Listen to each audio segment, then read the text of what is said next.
Hey everybody, in this video, I will show you how to fix ChatGPT is at capacity right now. To start this tutorial, open your internet browser in your laptop, PC, or your Mac.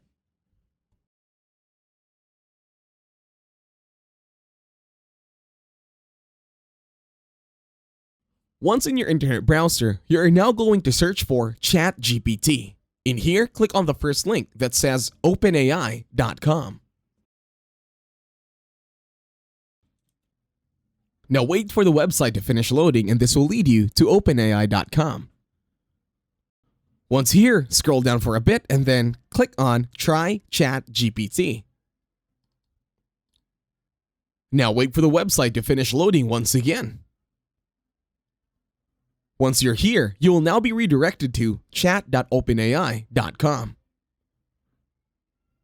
Now refresh the page.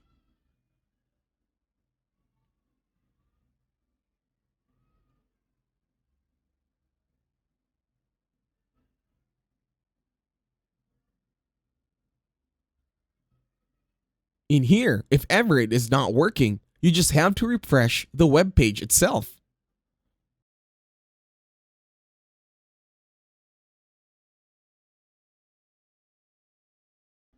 If it still does not work, all you have to do is refresh it again and again.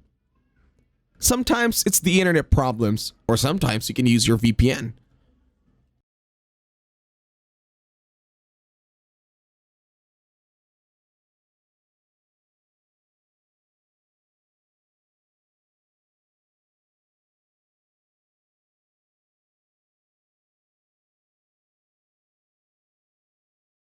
And that's it. Thank you very much for watching. Don't forget to leave a like, share, and subscribe to the channel.